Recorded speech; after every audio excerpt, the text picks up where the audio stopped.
Let me bring my guest up, man. I had to get my man, the most controversial guy in the travel space.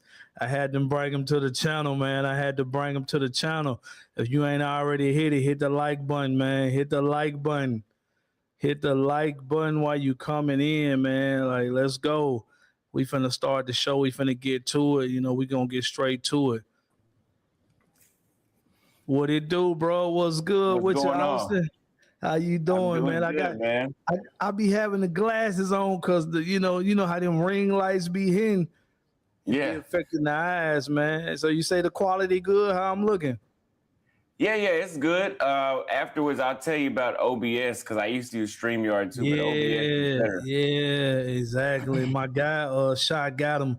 He was telling me about OBS, but like I'm new to YouTube, so I'm just like, StreamYard is like a quick, easy fix, but OBS is definitely better. He sent me out. I got it downloaded. It's just like it's hard to try to learn something new and be in the matrix. So that's my main concept. We got to get out of the matrix.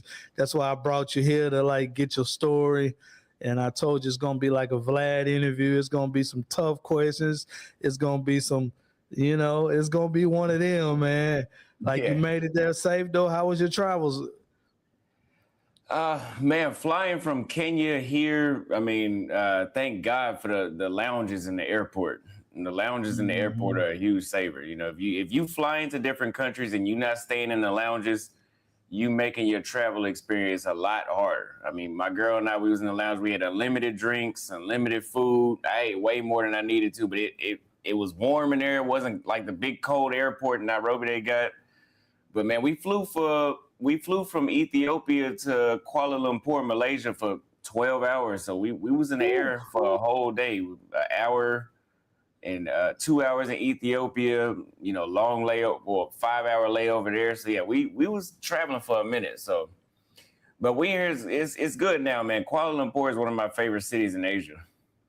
So I come here to get your whole story, man. I told you it's gonna be like a DJ Vlad interview, so we Hmm. gotta take them. We gotta take them from the beginning of your journey and stuff. Like, first of all, like like I said, you new to my channel. I go by Boog Worldwide. I'm just really getting into like doing the content form of traveling. I used to be a tour DJ and stuff like it. So like now I'm traveling more and trying to enjoy it. So what the people want to know is more about you though. Like tell the people where you from and how did you get into traveling and stuff and what did you do before? So I was born in Fort Worth, Texas. I grew up in Arlington. As an adult, I was living in North Dallas, Texas for 3 years. Before I became a YouTuber, I was actually a barber. I had a barber shop in Lewisville, Texas, off of Old Road, and I had a barber shop outside the Domain in Austin, Texas. And man, I was doing pretty good. If I could talk to my older self now, I don't think I would say anything different. Uh, Looking at it now, I just renewed my barber's license because I actually figured out, I think I was kind of burnt out as a barber because I not only did I have a barber shop, I was still cutting hair full time as well and training other people as well. And that kind of made me start to, have some, I don't want to say animosity, but I just got burnt out. Let's say that. And so I was also in the States trying to date. I was like 20, 21, 20, 20, let's say 20 Hmm. to 22. And Yeah, I was trying to COVID date in the pre States. after And, COVID. huh? I Yeah, said yeah. pre after During, COVID. yeah. So this was, this is 20, early 2020 to 20, early 2020 to 2022. So I was 21 to 23, my bad. And, man, I was 20 and 21 with my own car, my own apartment. I was making anywhere from $8,500 to $11,000 a month as a barber. So on a bad month, 8,500, good month, 11,000. And I had a well-established clientele within 2 years where I could predict what I was gonna make every month. And I dressed sharp. Obviously I was a barber, so I kept my hair cut. And man, my dating options sucked. My dating options was, you would have thought I was fat and ugly with three teeth in my mouth. And let me clarify. When I say that, that don't mean I was like no virgin that didn't get none at all. I just thought I was being underserved for who I was. It just took me for a while. I thought maybe I'm doing something wrong. Maybe, I need to get some more money. Maybe I need to work on my, my charisma. I was like, man, this ain't none of this shit working. So, let me just switch my whole playing field. Cause I had went to Austin, Texas. I went to a few places. I was like, let me switch to a whole nother culture and go to Brazil where they speak a different language. They got a different history. They on a different side of the world. And I have not been the same since then. So how did you get into like barbering? What made you want to be a barber?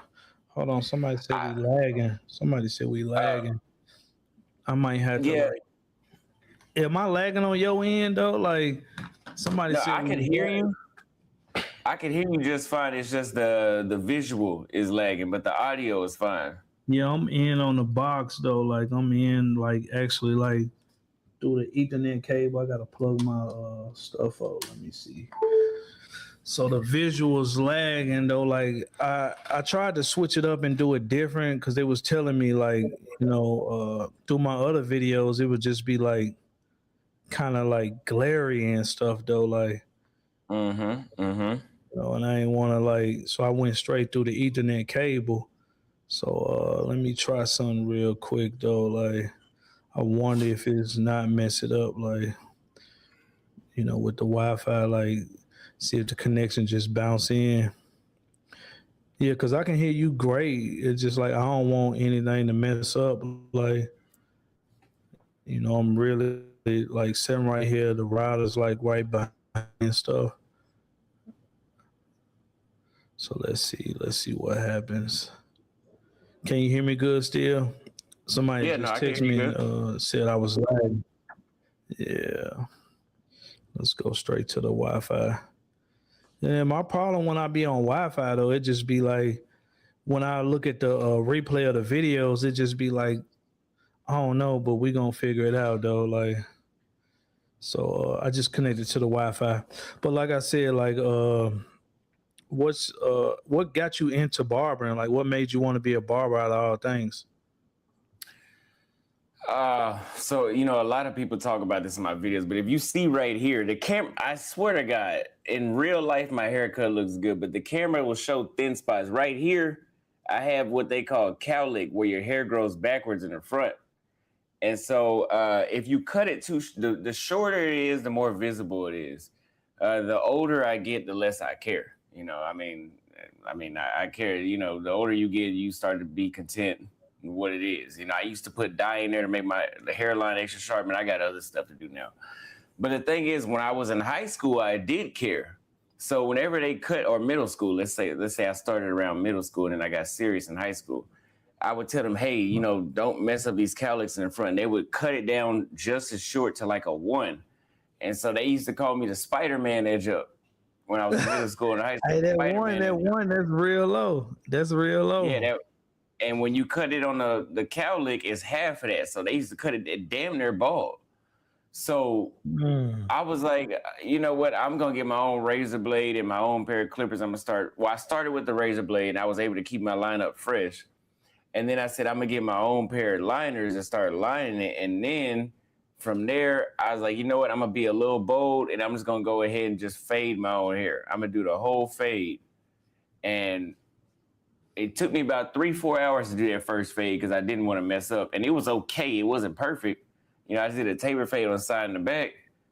But once my mama seen that, she said, you cutting your little brother hair. And I started cutting his hair. Then I started cutting my friend's hair. I went to college.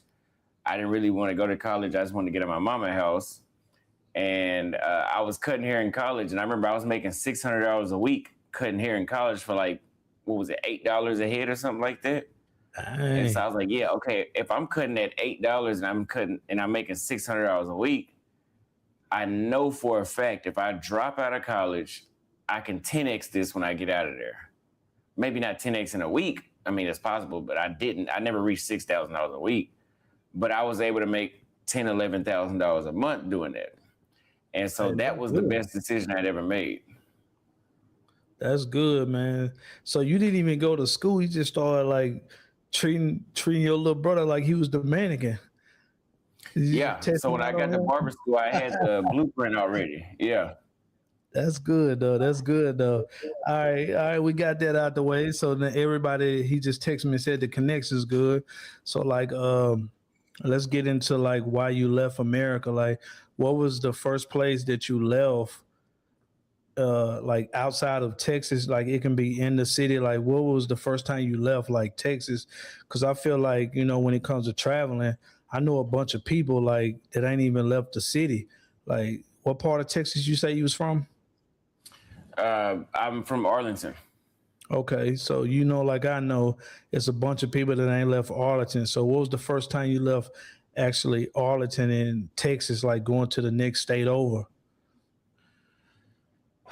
I mean, whenever I was younger, my dad drove us to Sandusky, Ohio, to Cedar Point. So we drove through all those, and then we drove to Florida. But on my own, when I graduated high school, I went to Shreveport, Louisiana. I drove down there. My Mm-hmm. cousin was in college down there at LSU, so I went down there to see her. Uh, and I think after I graduated high school, that was the only state I went to before. And then I didn't go to New Jersey until I traveled outside the states. So, yeah, as an adult, I had only traveled to Florida and Louisiana and Texas. So then, like, what really made you want to leave, like, the country? Then, like, if you only just went to, like, I could, I got a mom. Everybody got a mom. I know I was a tour DJ and stuff, so she was concerned about me just going to the next state over and just like going state to state. How did your mama feel of you leaving the country, and what made you really want to leave the country in whole? I mean, I know, but the people need to know. Yeah.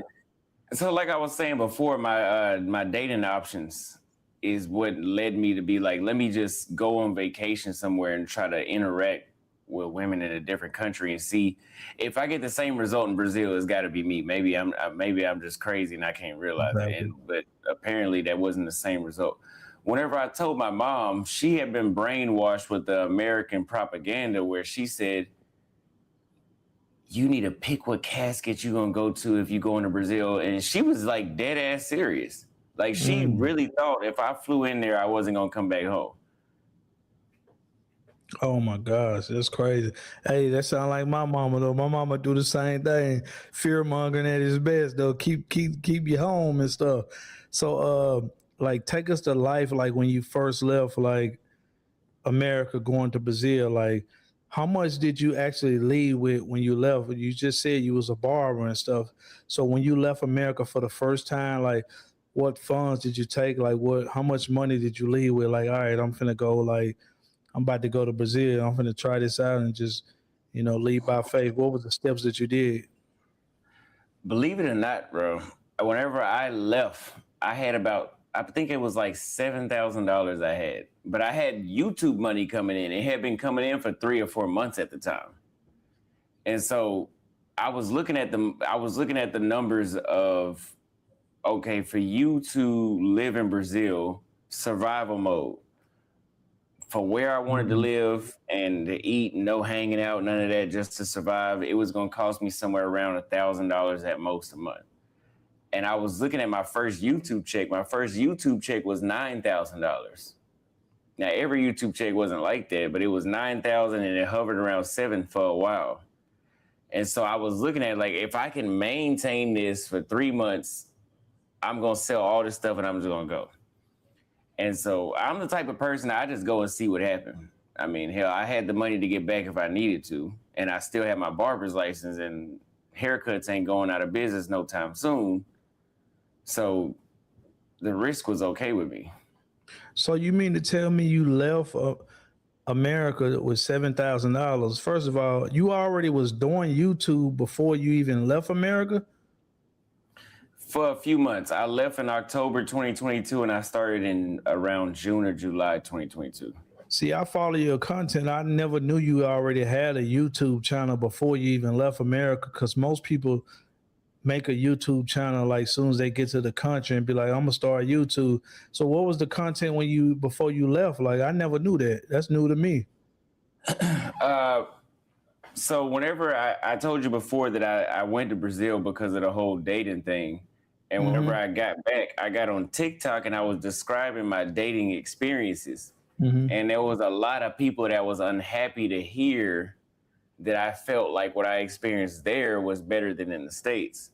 And so I had got so much traction, and I was like, oh shit, this is my chance. If I can keep this traction and put it on YouTube, I can make money off of YouTube, and I can go make more videos and vlogs from that country. So I did commentary videos over experiences of dating in America, or I was doing reactions to, or street interviews. And then, when I got out, I didn't start doing vlogs until I actually left, but I was already doing commentary content. So basically you saying you left America, you went to Brazil, and when you went to Brazil, how long was your first trip in Brazil that you took? Like how long was the first trip? Like you left America, I went to Brazil. How long was you there for? The first trip was 7 days, and that was during Carnival, and then my birthday in May. So about 3 months later, I went for about 2 weeks, exactly 2 weeks for my birthday in May. So you've been 2 weeks and stuff like that. So after 2 weeks, you made it a base. You made it a base for my research. You made it a base, like you stayed there for a long term. I did at some point, but that was later on around November. The first time I went just to try it out, see what it was like, I loved it. And I said, you know what? I had a better experience here. I'm just going to cut hair when I get back. I'm not going to socialize with nobody. And then every 3 months, I'm going to go back and, that's where I'm going to kick it. I'm going to work. And in 3 months, I'm going to kick it. But that second time was so good that I said, you know what? I need to figure out how can I stay down here permanently? I don't think every 3 months is going to work. And so from there, I went to Colombia in September of 2022, and I stayed there for, maybe a week or 10 days? I stayed there around a week or 10 days, something like that. And so Colombia next. Go ahead. I'm listening to you. I like to take notes. Yeah, and then after that, I had told my family, I think the next trip I'm up out of here. And so I think it was October 16th or 17th, 2022. I bought a one-way ticket to Bangkok, Thailand. And that was nothing. What hit me emotionally the hardest was when I bought a one-way ticket from there to Brazil. And that's when I knew, after that, it got to work. No turning back. Yeah, this has to work. And it's worked.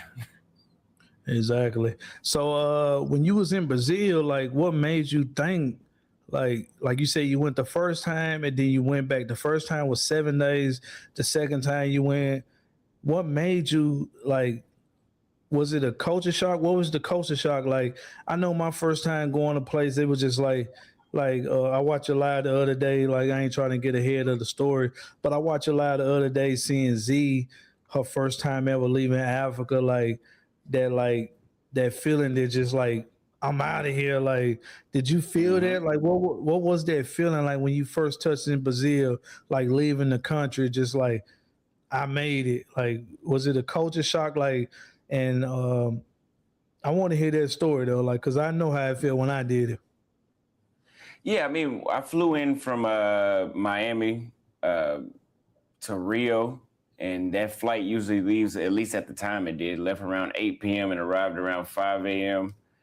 And usually the sun is rising around, if you go around February, so you can see the Christ the Redeemer, and you can see the sun rising over the Christ the Redeemer. That's when it hit me damn, I'm really in South America. I really left the country for the first time. And whenever I got there, we're riding from the airport down through Laranjeiras, because that's where I stayed at the first time, and I could see that, wow, these people don't have as nice of roads as we have. The people are living in houses that look like what our houses look like 50, 60 years ago. That's in Rio. That's not all of Brazil, but in Rio. And so it started to hit me wow, this is really, really, I really made it here. And I remember just sitting on the beach in Copacabana.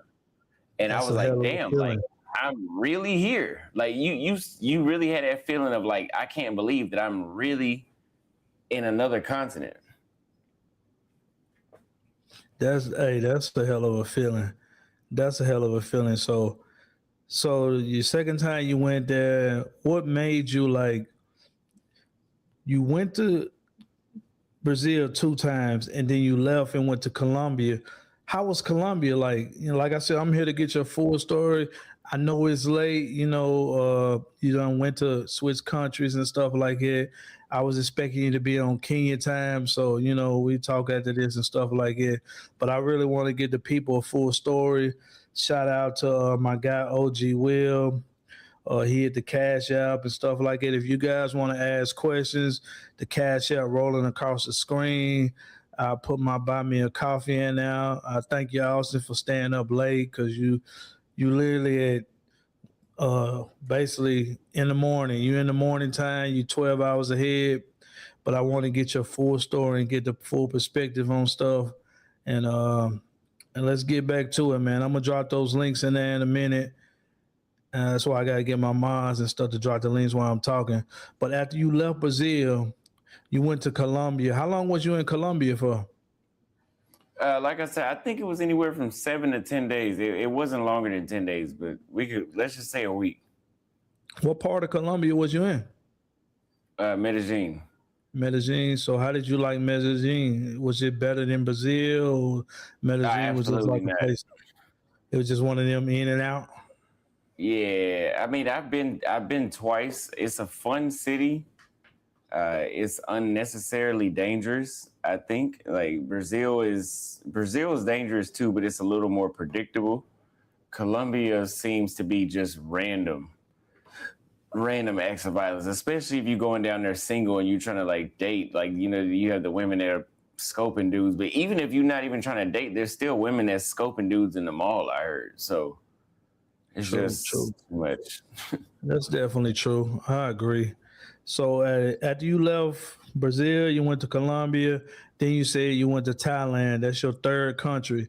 So how old was you when you was leaving these countries and stuff like that? What age was you? 22. Oh my gosh, you was young. I know your mom was crazy on that. So Yeah. Brazil, we go to Colombia, and then you go all the way to Thailand. So I meant to ask you while I was saying this stuff, like when you was living these places, though, one thing that I do that what I'm gonna do is like ask rent, phone, internet, like basis of necessities that you need. Colombia based to Brazil, what would you think cost effectively? What did you spend like phone, internet, rent for the 7 days, which is cheaper? Both trips for the first time I stayed, because it was two of us, we stayed in a 2-bedroom. The 2 bedrooms, I believe at that time for a week were somewhere around $500 a week around at both spots. So $500, $20 will last you a whole month. So really, I mean, you can go down there and put $10 in your phone. It'll last you a week if you go down there for that short. And what was the other one you asked? Colombia, your second place. No, I mean, so for about both, the cost of living is very similar. And then Thailand, like, so they both the same. Thailand is the best. I mean, whenever I go to Bangkok, there's a hotel I stay at that's like a studio, similar to the one I'm in right now, and it's $17 a night. So I usually stay in Bangkok around 10 days. I spend less than $200 for 10 days at that studio, and I could put $20 on my cell phone there, and I think I get like 100 gigabytes or something like that. Okay. Thank you, Three Mo, for dropping Austin's channel and stuff like that. Like I said, it's a little bit early for us over here. I plan on doing some history stuff. I like when you do your history lives and stuff like that. I gotta pop on one of them. I'll be definitely in the history. And I love that, man. But how was first place in Thailand you went to was Bangkok? Mm-hmm. So how was Bangkok? How was the prices of living there? I mean, Bangkok, I believe Bangkok is the capital city. Bangkok is not as expensive as it should be compared to the rest of Thailand. Like if you go to Phuket, Phuket is it's almost like being in, it's almost like, no, I can't compare it to any American city, but it's like being in an African city. The Ubers are a little more expensive. The food is more expensive than the rest of Thailand for sure. Phuket is quite expensive. So I prefer Bangkok just because you get the big city life, the rooftop bars life, the huge malls, you know, a lot of stuff to do, a lot of expats, you know, what is it, 10 million people in Bangkok or 8 million or something like that. And you can literally, if you have a $800 a month social security check, you can actually go live a pretty decent life in Bangkok. I mean, you're not going to be eating out, but you can cook, you know, for $800 a month, you can pay, you know, for a studio. So I gotta go a sidebar. Like, I meant to ask you, like, whenever you go to these countries, though, like for future travels, like, what's the first thing that you have to do, and what's a necessity item that you carry with you, like as a content creator? Is it like a two-part question? Like, when you leaving Brazil, like, what did you have to do to get in Brazil? What was the cost for like visas and all this miscellaneous stuff? Like, and what do you travel with? And all this stuff. So whenever I went to Brazil in 2022, I mean, at the time it was the year after COVID restrictions were starting to lighten up. So I had to fill out like a COVID slip or something like that, like a online pre-check thing. But at the time there was no visas for Americans. I know now they have a visa. And I was able to just buy a ticket and fly right into Brazil. I didn't wear any of my jewelry.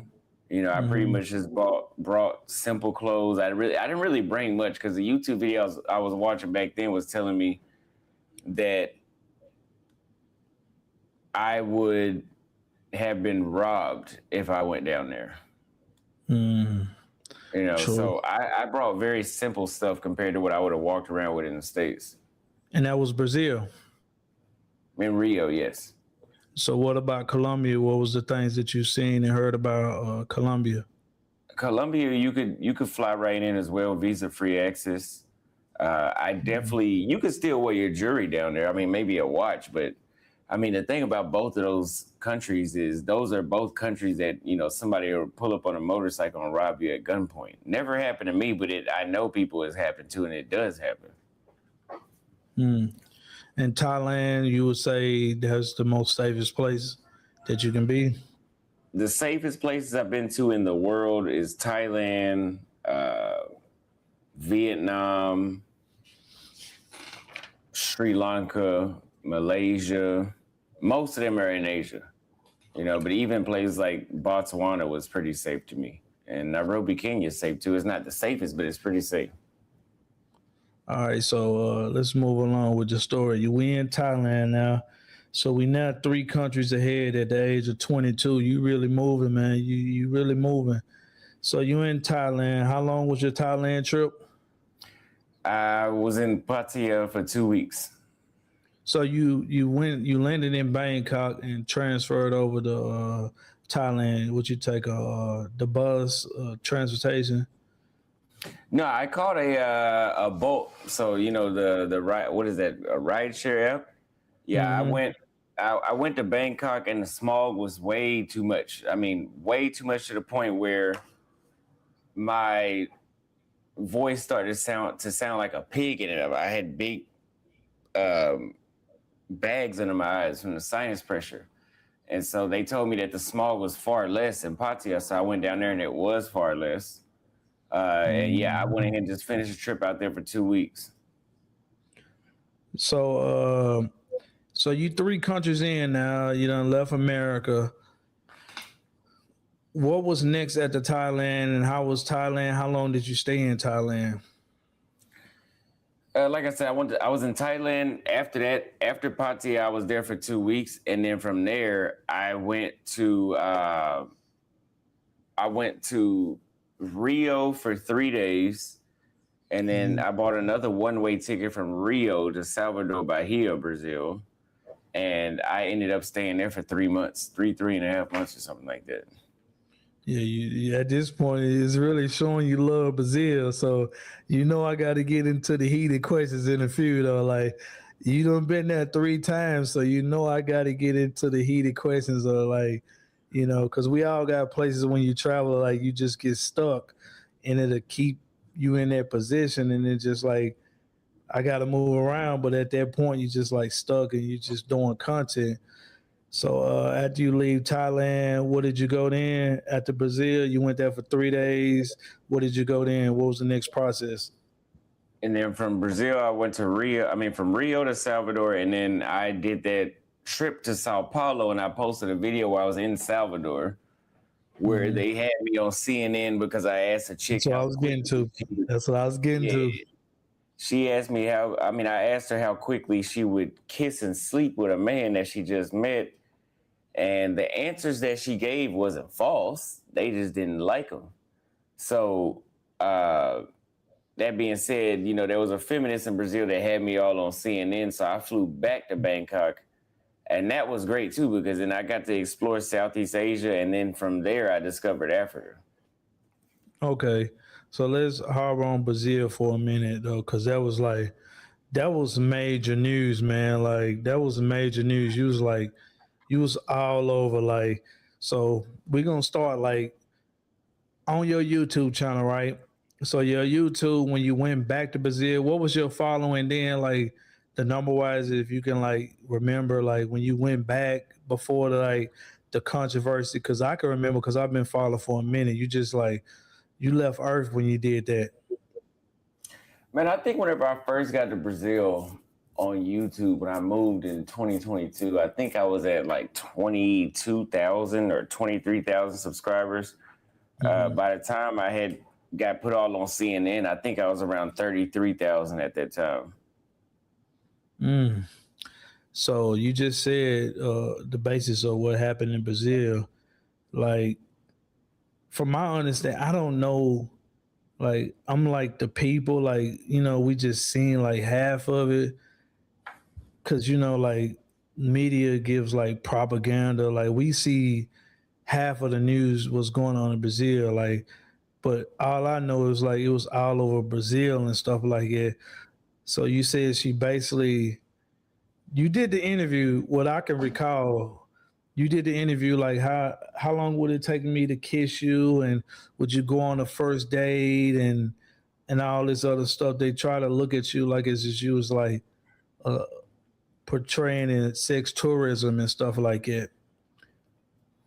Yeah, they tried to make it. I mean, they tried to throw a lot of sauce in it. They tried to say I was like a pedophile and I was running a sex trafficking ring. And I'm like, why would anybody? I mean, well, I guess somebody would with a channel, but they did an investigation, and that investigation lasted 1.5 years. And I was in Paraguay, and I walked back over the border, and I was just fine.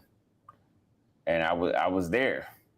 I was in Brazil for 7 weeks within 3 cities after that all happened.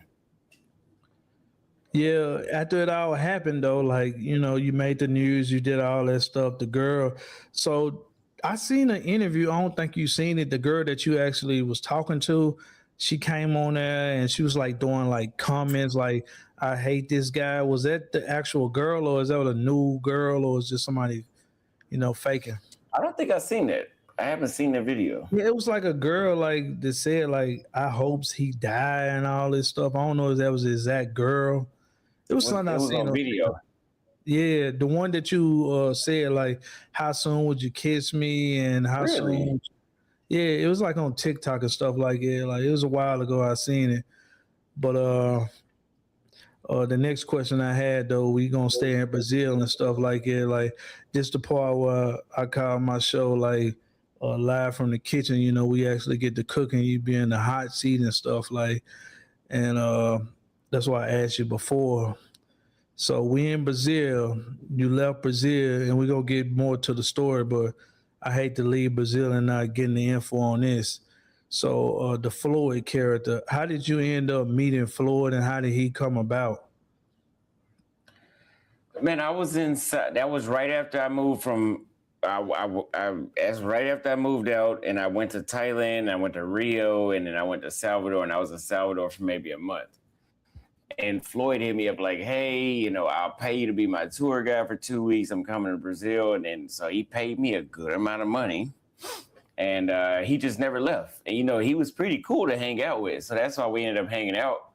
And we went to Thailand from there, Philippines, Romania, Poland, Argentina, Chile. And so, he was pretty cool, though. I was still shocked to believe that was even real, but it sounded like it. Yeah, so the whole time that you was with Floyd, y'all was staying together and y'all was like roommates. Oh, so you basically had your own room. He had his own room. Yeah, the only time we stayed in the same house, we never stayed in the same room, but the same house was in Romania, Poland, and hell, not even in the Philippines. So yeah. So like he never showed any signs of the stuff that he is. Like I seen, like I said, I'm referring to stuff that I seen. It was a guy like I don't know if you heard of him. His name is NYC The Future. He was doing a live and he had a girl on the video and he was acting like he was like some stuff that if you ever had a kid, Austin, like you playing with your toddler and you like, come here, baby, come here. Like he was doing some stuff like that, and it was kind of like suspect as a grown man, like to see a grown man talk to another grown person as they was a kid. So with all this stuff that's going on with him, do you think it'd be safe to go back to Brazil? Yeah, no. I could definitely go back. I won't be going back no time soon, but I could definitely go back just simply because, I've already been in a situation, there where they did an investigation. Like I'm very transparent, so I don't have nothing that I'm involved in like this, so I wouldn't even really be worried about. But it's something to worry about just because they lie down there, and they do a lot, but. There's other countries in South America too. Yeah, I was gonna get to that too though. Like we heating up the pot back in the bag. So it was another, like I said, I've been following you a minute. It was like another country that you went to, like I want to say after the Brazil stuff, like I fast forwarded to Austin because I didn't want to leave the Brazil stuff, but it was another country you was trying to go to and your mama was trying to see you and they didn't let you in. I don't know which country Nicaragua. it was, but yeah, what was the reason for that? Man, I never really found out. I bought my ticket to Nicaragua. Nicaragua, from what I understood, was visa free. I got up to the airport. My mom was already there. And they were like, yeah, you need to go to the embassy. And I'm like, yo, what are you talking about? Like, we in Cali. Like, I can't go to the embassy. Where's the embassy at? They were like, Bogota. Yeah, my flight leave in like 2 hours. I can't go to Bogota right now. And so they said they had me on a no-fly list. And I called, and they said that it's not anything that you've done. It's just maybe. They weren't even sure about it. They said maybe the type of content that you put out did that. So the content that I knew you to put out, you was just traveling, you being a single 22-year-old at the time, you just like, I know, like I'm older than you, man. Like I'm way older. But as a 22-year-old and you traveling and like I was going state to state and just traveling doing my tour DJ stuff. And meanwhile, you out here traveling the whole countries and stuff like it. You weren't scared or anything after that Brazil stuff happened? Like that's kind of major, bro. Like I made the news for being shot. Like I ain't never made the news for doing anything like that. Yeah, whenever I got to, at one point the news was so big, I was like, they're gonna extradite me. But then I was like, even if I thought about it, like, oh, they tried to say I was a sex tourist. Well, I know one thing. There's no Interpol that's going to come get you because you asked a girl on the beach how soon would she kiss somebody. Now, if you were sleeping with kids, yeah, the Interpol might come get you. But, once I was able to get over that, I was a little more calm. But that shit had me so stressed out, man. My chest was tight.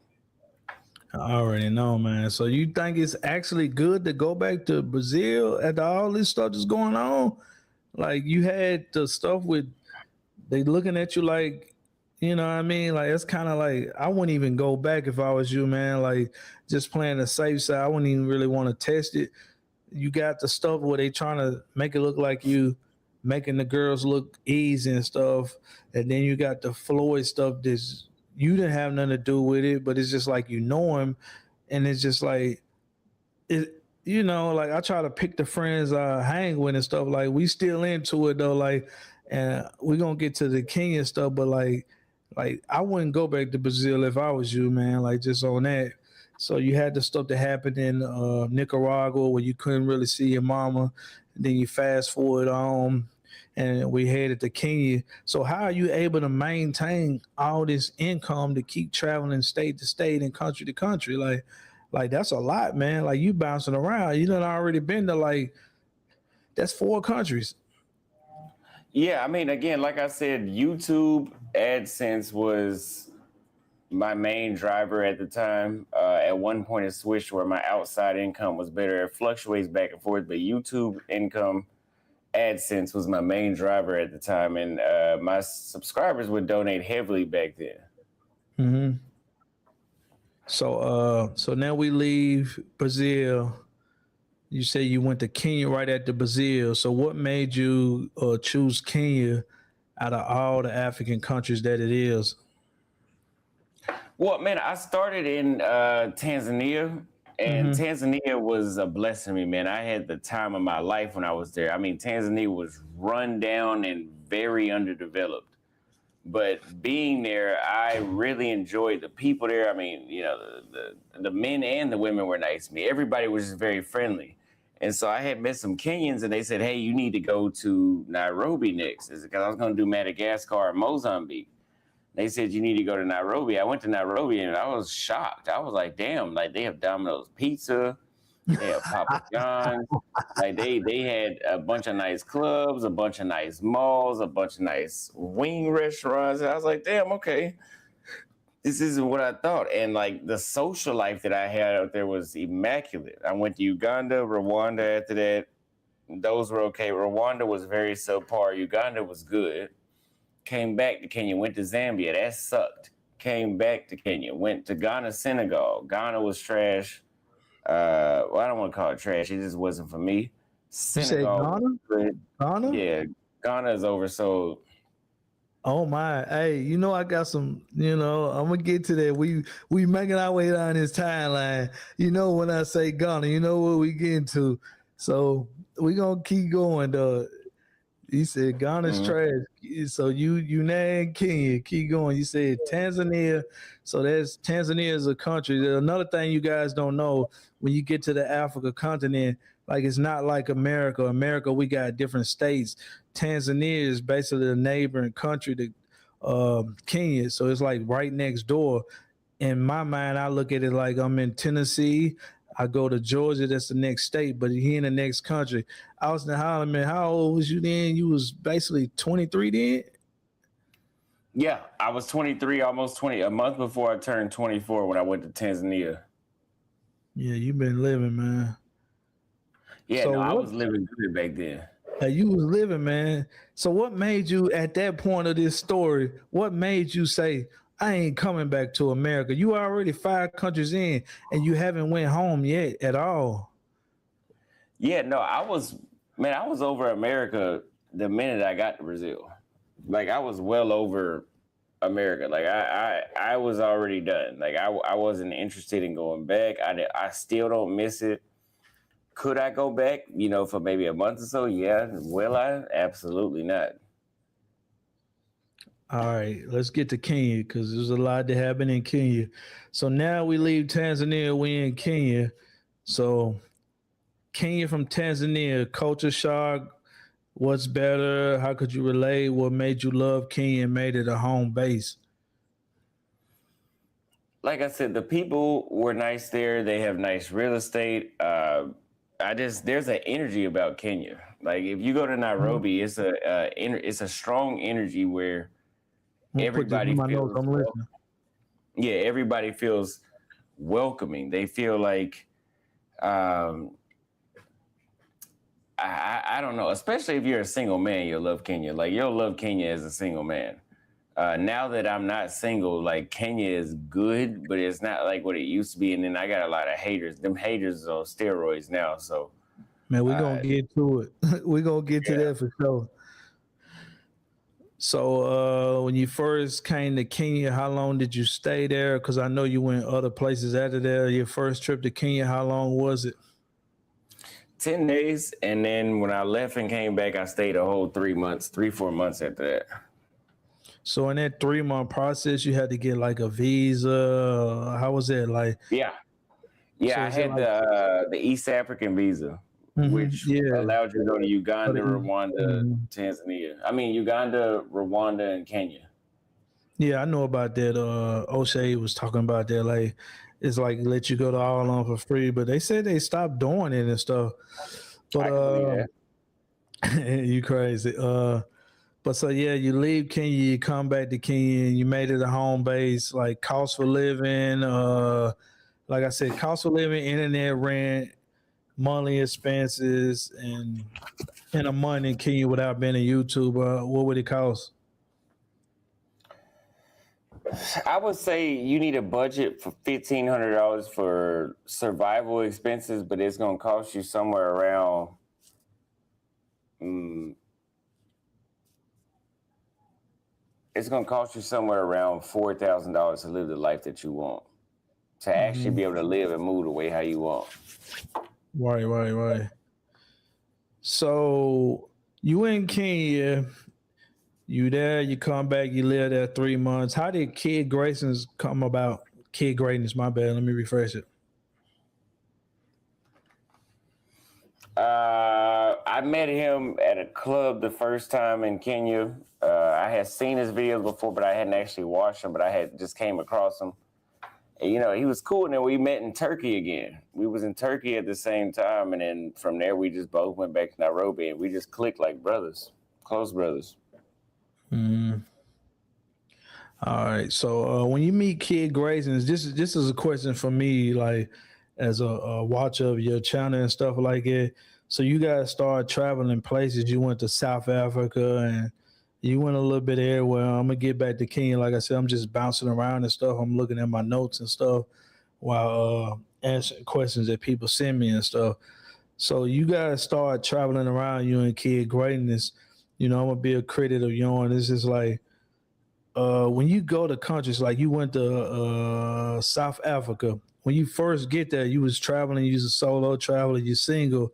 Like one thing that I didn't like, you know, that you did was like, soon as you get there, oh man, this trash, man. Like, you know, as Americans, I just feel like we put our opinions out there too quick and we get judged on our opinions.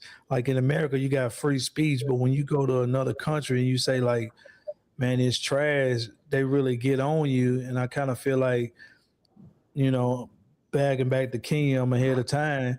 I kind of feel like that's a problem that the Kenyan people had. Like, you never said Kenya was bad, but I just feel like your opinions that you said, it's cool as American to say your opinion in America, but I feel like when you're in Africa in certain countries, they can say what they want to say about America and they'd be like, all right, cool, whoop-de-doo.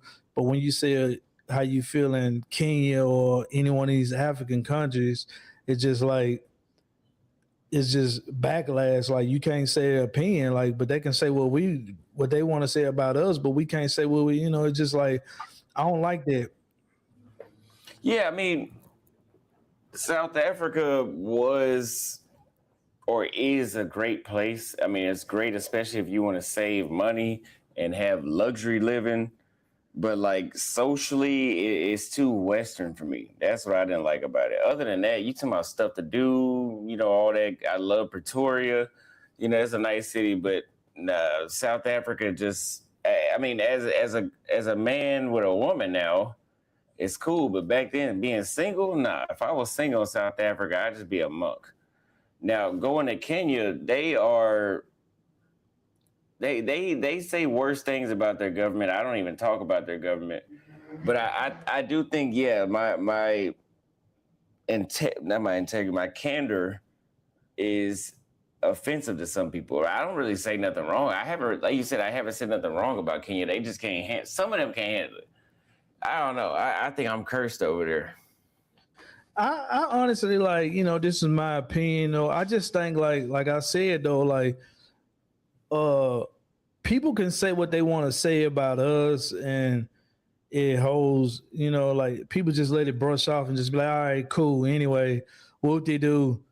But I feel like when you say stuff like say for instance, you say Argentina soccer sucks, and you got a whole country of Argentina like behind them and just standing for it. Like we care nothing about soccer in America, but they country takes it like it's just like you speaking against them.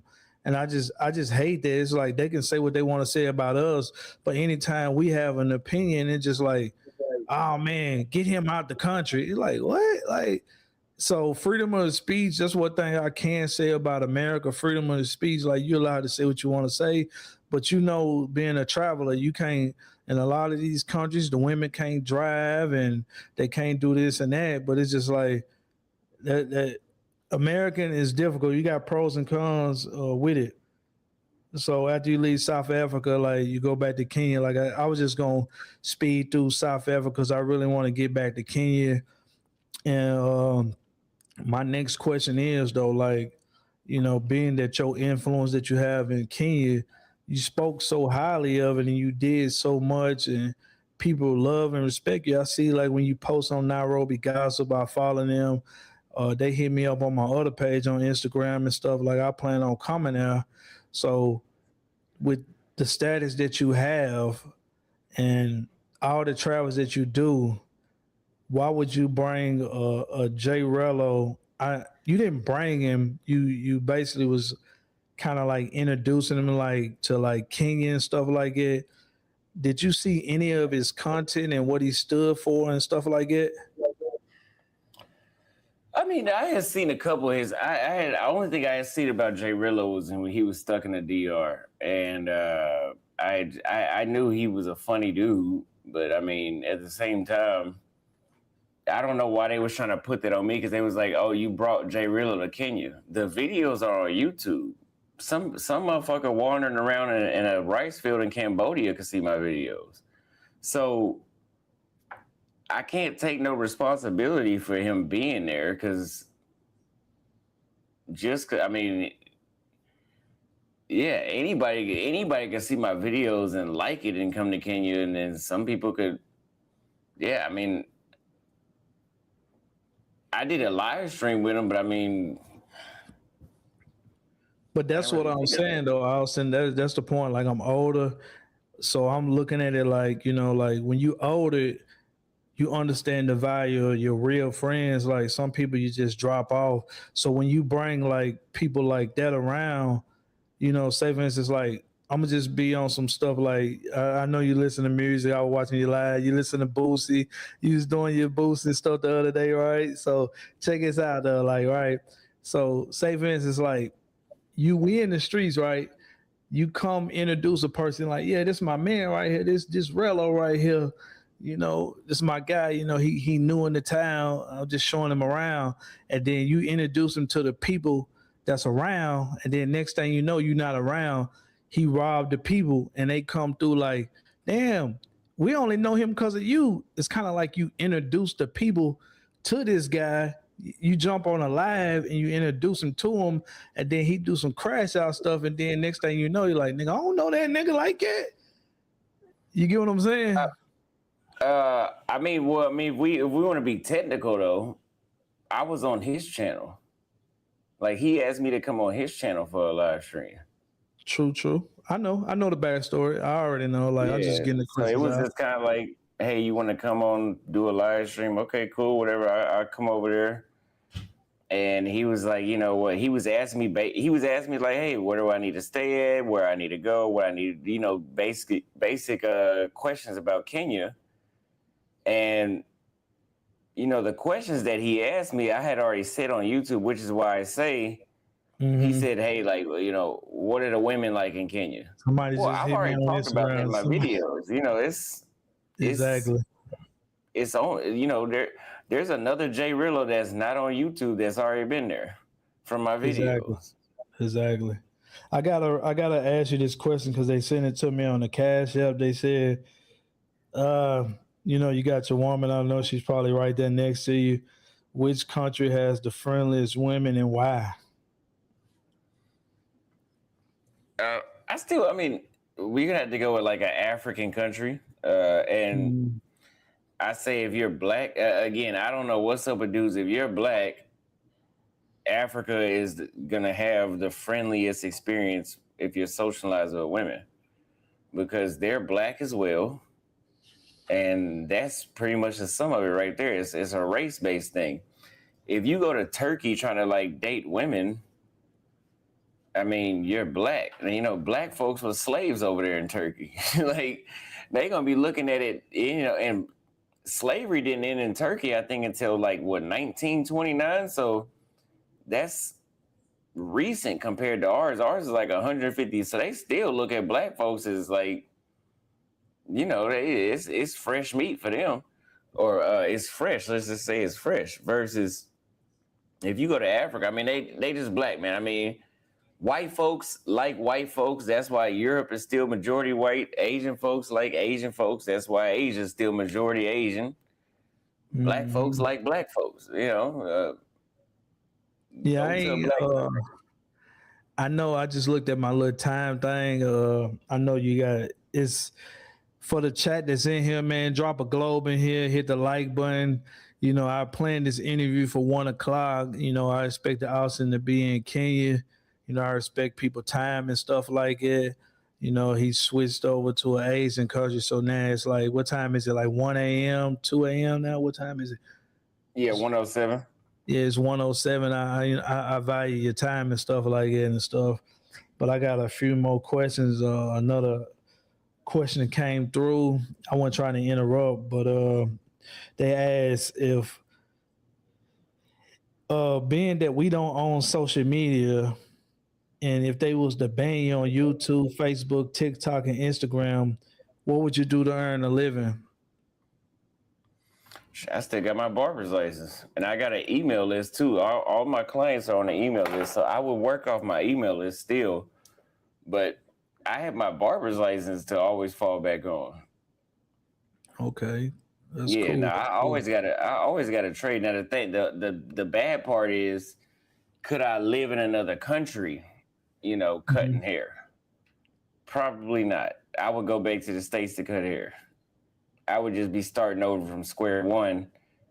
But no.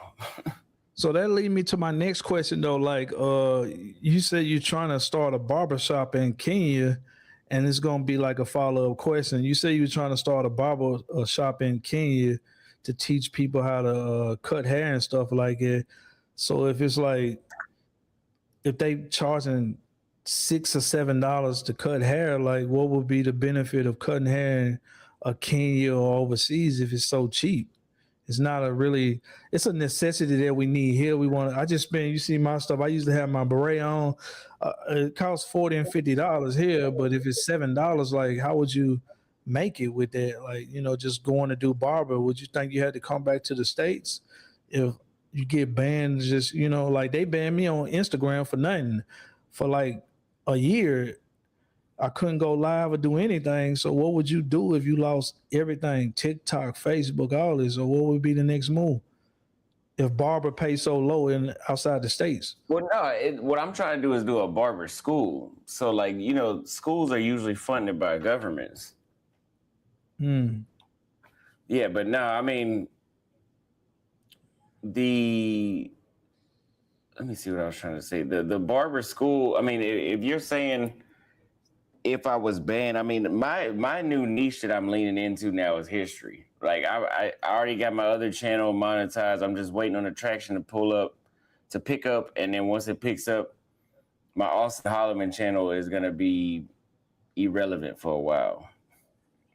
Yeah, I picked the niche, I'm trying man. to Like switch that's a niche. good niche, man. You got to pull me up, man. You got, hey, look, hey, let me get on there. I'll be talking this history when we get done. I'm gonna talk some history out of this, man. Like I like that though. I be in the history. I got a bunch of books over there. Like I like that, man. So you gonna go the history route? Yes, no. History is my passion. Mine Two too, things though. I'm I agree. passionate about is cutting hair and history. So you would just leave the barber shop and just come back to America, like so. I assume like you got money aside, being that you said like if everything ends, you'll just switch the niche over and stuff and still make money on like how would you do it? Like you said you got the contact list of emails, so you would rely on them. I mean, you can't rely on them, but that's just to keep in contact because you are YouTube. I have 161 or 162,000 subscribers, something like that. Mm-hmm. YouTube is in control of those emails. So it's your job to either sell something or give them something for free to get a hold of their contacts to get an email list. Because an email list is, you can sell an email list. You know, that's an asset. It's literally considered an asset in the digital business world. Mm-hmm. And Yeah, I know has you been said for this 30 on. years. Like I Yeah. said, I be watching your channel, man. You were saying something about like how you do like import export stuff out of Kenya. Like say for instance, like I'm gonna just exaggerate, like it's a vase that nobody can get. You'll see it for $30 and you'll sell it in America for $130. So you do that a lot to make like it's basically like an Amazon store to like make money. You do that a lot too. Yeah. I have products in my store that I do that with too. All right, I got like three more questions, man. I know it's late, you and I appreciate your time and stuff like it. Uh, I'm freestyling. How would you? How do you feel about like, you got your girlfriend and stuff now? Like, I feel like doing content with a woman, it makes like, say for instance, you Austin Holleman, people watch you. Like I watch your lives, and you have like 300 and 400 people in there. But when you get a girlfriend, they look at you, you like you're not the same Austin Holleman because you usually bounce around and stuff like it. But you create a whole new lane with being in a relationship, so it's a whole new lane for that. How do you feel with like you said you're trying to have Z do content and stuff like? What type of content she gonna make, in this male driven space? And you know how males do, like they like if she's doing like travel content, males gonna be in there, like they'll try to book a consultation and just to try to slide on your girl. So like, you know, in our minds, you'd be like, yeah, I'm him and she ain't going nowhere. But I just look at life, man. I mean, they could book a consultation with her. I'll take the money. As simple as That's my that. girl. She not. I ain't worried about that. But yeah, I'm not worried about that. I'll just take the money. She'll buy me a pair of shoes. She said she'll buy me a pair of shoes. Consultation money. Yeah, I know how these dudes is. Be like, Austin, why do you talk to Austin? He got so many hoes. They'll be sending emails Like like that. they I throw already you know how under they the get it. bus. Like that's why I said that's a dangerous game. That's a dangerous game. So I see you in the tattoos and stuff though. Like you had the passport bro tattoo on you. What made you take the passport bro stuff off? And like they was looking at you like you was the leader, boy. Like I'm about to put on my Black Panther stuff at it is and go do the next live. But they was looking at you as a leader. Like what happened with that, man? No, it's because again, if I had a Kappa Alpha Psi tattoo, I would be cool. I would have never took it off. That's a fraternity. That's an organization. You got to pay a membership. If you do something that's against the rules that misrepresent the organization, they can revoke your membership. We disowning him. It's just like you can't falsely claim to be part of the Ku Klux Klan. Like that's a real organization, Hey, we're gonna have to But have when some it comes to history on that. passport, bro, yeah, when it comes to passport, bro, that's just literally somebody just walk around talking. That's like that I identify as a woman bullshit. Like, I'm a passport bro too. That's just like I identify as a woman, It's the same type of thing. So like I was like, nah, whenever I realized, oh, if Bobby does something and he beat up a chick and they say he a passport bro, and I'm associated with that. They throw that under my reputation too. So I was You like, nah, I black, want they to be able say to all control of my us own passport reputation. bros. We black, they say all of us passport bros. Like when we leave the country, we all a passport bro. Yeah. Okay. Do you think travel as a niche, do you think being a travel YouTube vlogger is profitable?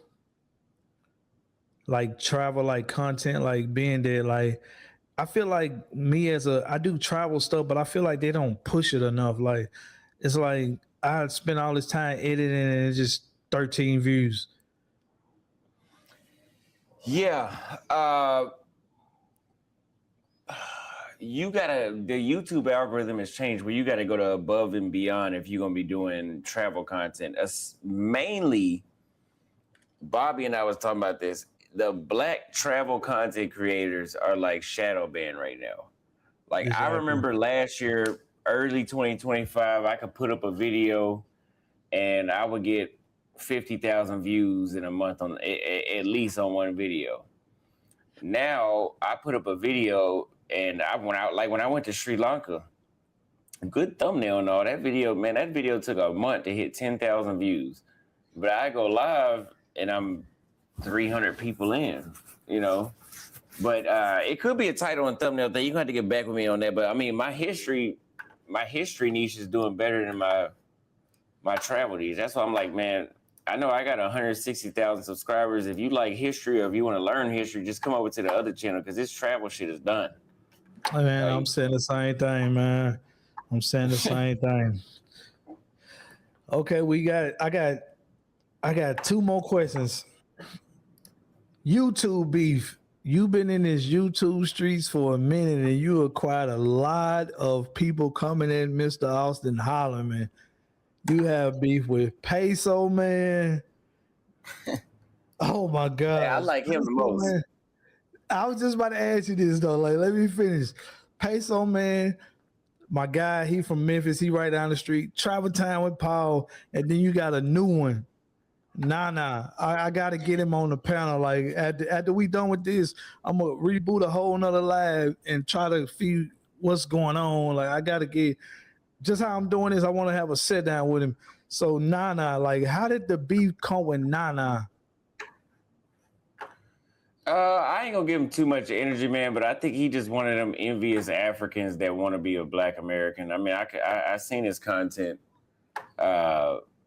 You know, the dude is, I don't know, man. I'm glad I had the parents that I had because they raised me pretty good. I can tell that by interacting with these other men. So you had two parents coming out, right? You know, that's a major question to people that don't know. You had a mom and a daddy and stuff, right? They just think we don't have moms and Yeah, I mean, daddies and they stuff. they didn't get along, but I mean, I know my mom just. I mean, I know my dad just as good as I know my mom. They just didn't get along, so we didn't live in the same house.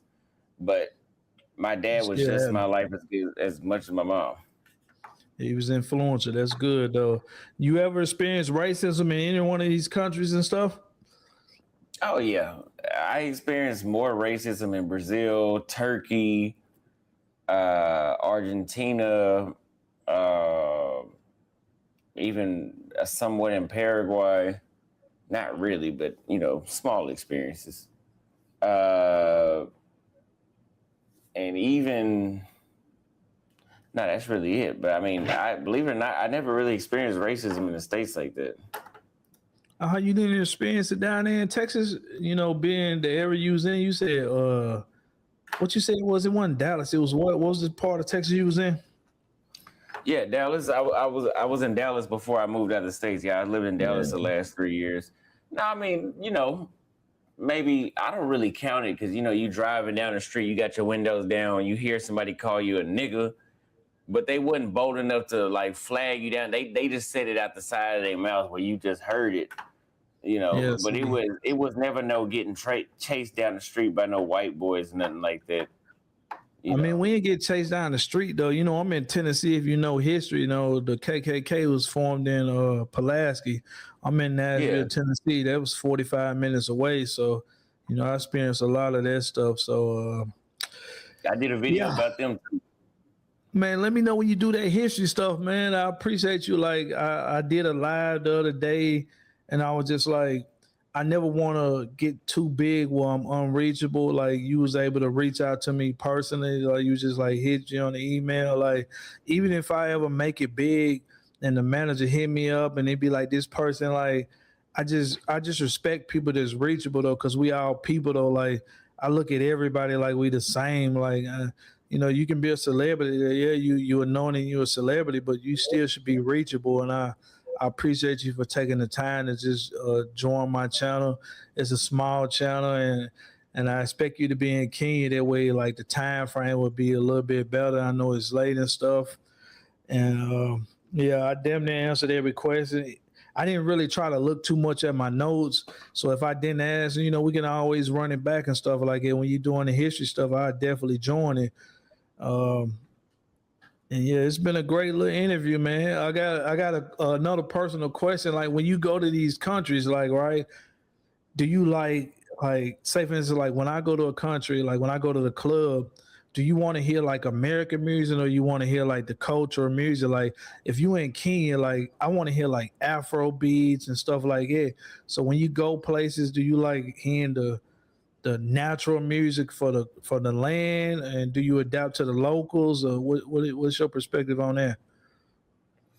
Man, I prefer listening to when I'm in Kenya. I prefer listening to Afro beats and Amapiano. But the thing I Yeah, like about Kenya, and anybody that's been there would tell you, if you go to a club, a grocery store, a lounge, man, they playing uh like Boy by Cameron, or they playing Girl by what's the group Beyonce was in? Destiny Child. I be hearing it. I Destiny's be hearing Child. it. Yeah. Hmm. Yeah, they playing like R&B from 20 years ago. So like they already got Destiny it down. Child. But I mean, when I go to, I don't like going to clubs and I hear him playing Sexy Red. I just walk right up out of there. I ain't got Chief Keef, none of that. Luckily, I haven't heard that. I haven't heard Chief Keef since I've been in the States. All right. Because the States is so bad, they got to a point where they playing Chief Keef in the club and he talking about shooting people and shit. Ain't nobody trying to hear that right now. Exactly, man. Like I said, man, thank you for coming to the channel, man. I appreciate you, Austin, man. You get you some rest, man. Like we'll definitely do it again, man. Cause it's like I said, I'm just trying to grow my channel. Like, lastly, the last question before we leave this panel: how the hell did you come up with "I'm your only friend"? How did you come up with that, man? I'm your only friend. We all got our own stuff. Like, how did you come up with that? I got that from the Peso Man. I heard him say that first. Hey, we gotta bring back Peso, man. Man, you get you some rest, man. I appreciate you for coming to the panel, man. Like, I appreciate you, Austin, man. Like, hey, if anybody ever want to link with Austin, man, like he's the most professional guy that you can link up with. I don't know what they saying. He's scamming on GoFundMe's, and he didn't lose a laptop or any of this. Like, and when I hit Austin, everything I did, man, hit him on the email. He gonna respond, man. I appreciate that, man. Like, I appreciate you, Austin, man. Like, we gonna definitely run another interview back, man. I thank you for your time, though. I'm about to do Yes, sir. another I live, and appreciate you. I'll be tuning into your live again, man. Follow you. You already follow me on IG, so we're gonna do some more, man. It's just part one, man. Like I like chopping up and hearing people's stories and stuff like that. But you get Yes, you some sir. I rest, bro. I'm appreciate about to that. drop this intro and get up out of here and start this next live. All right, man. Thank you. I appreciate you, bro. Yes, sir. You have a good one.